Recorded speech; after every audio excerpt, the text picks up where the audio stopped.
आज आपके सामने लेकर आए हैं वो सवाल या यूं कहें कि सिग्नल जो बार बार कह रहे हैं कि मुंबई दोबारा लॉकडाउन की तरफ जा रही है।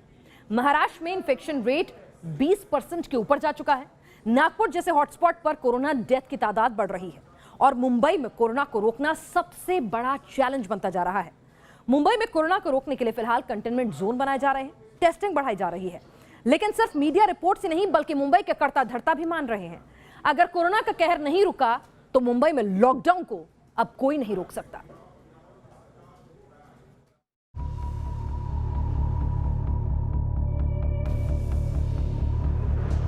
अगर इसी तरीके से केस बढ़ते रहे तो जिस तरीके से आपने देखा होगा कि हमने मॉल और बाकी की जगहों पर रिस्ट्रिक्शन लाया, जो रात में लाया वो आने वाले दिनों में दिन में भी आ सकता है।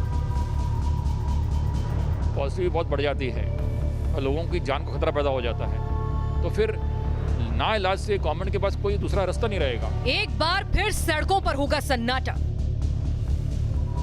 एक बार फिर घरों में बंद होंगे लोग। मुंबई में दोबारा लॉकडाउन का शुरू हो गया है काउंटडाउन। मुंबई में कोरोना की नॉनस्टॉप स्पीड देखने वालों की जुबान पर एक ही सवाल है कि क्या मुंबई में दोबारा लॉकडाउन लगेगा? क्या एक बार फिर फ्लैट की चार दीवारी में जिंदगी कैद हो जाएगी? क्या एक बार फिर काम धंधा चौपट हो जाएगा?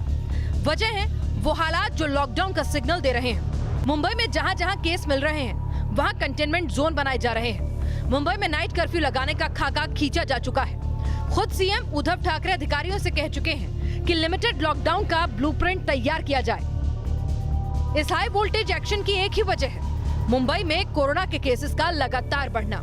मुंबई में अब अलग अलग पॉकेट्स में कोरोना के हॉटस्पॉट बनते नजर आ रहे हैं। मीडिया रिपोर्ट्स के मुताबिक अंधेरी, मलाड और बोरीवली में सबसे ज्यादा कोरोना के मरीज मिले हैं। ये सभी बड़े इलाके हैं जहां अगर इन्फेक्शन बढ़ा तो वो सीधे सीधे टेंशन बढ़ने का इशारा होगा।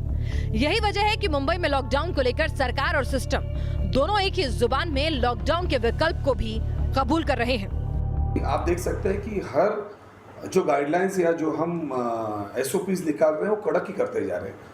कड़क इसलिए करते जा रहे हैं कि हमें लॉकडाउन का सामना ना करना पड़े। अगर इसी तरीके से केस बढ़ते रहे तो जिस तरीके से आपने देखा होगा कि हमने मॉल और बाकी की जगहों पर रिस्ट्रिक्शन लाया, जो रात में लाया वो आने वाले दिनों में दिन में भी आ सकता है। सरकार की इच्छा कुछ नहीं है लॉकडाउन लगाने की, परंतु ये इस प्रश्न का उत्तर लोगों ने देना चाहिए।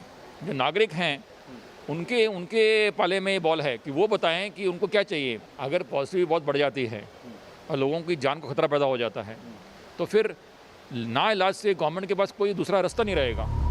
लॉकडाउन और कोरोना का डर लोगों के चेहरे पर भी साफ नजर आने लगा है। भले ही सरकार ने लॉकडाउन का ऐलान नहीं किया, लेकिन लॉकडाउन की तरह दुकानों पर ताले नजर आने शुरू हो चुके हैं। मुंबई में या महाराष्ट्र में जो है वो मार्केट जो है धीरे धीरे वहाँ की भीड़ कम होती जा रही है। इस वक्त हम मुंबई के भांडुप इलाके के मार्केट में खड़े हैं, जहाँ आप देख सकते हैं कि लगभग कई दुकानें जो है वो बंद है। इतना ही नहीं, सिर्फ कुछ ही दुकानें जो है खासतौर पर मेडिकल हो, खासतौर पर जीवनावश्यक जो वस्तु होती है जैसे खाने की चीज़ें हो, वही चीज़ें जो है वो खुली है। सब्जी मार्केट है वो खुला है, लेकिन लोगों की भीड़ जो है अब वो धीरे धीरे कम होती जा रही है।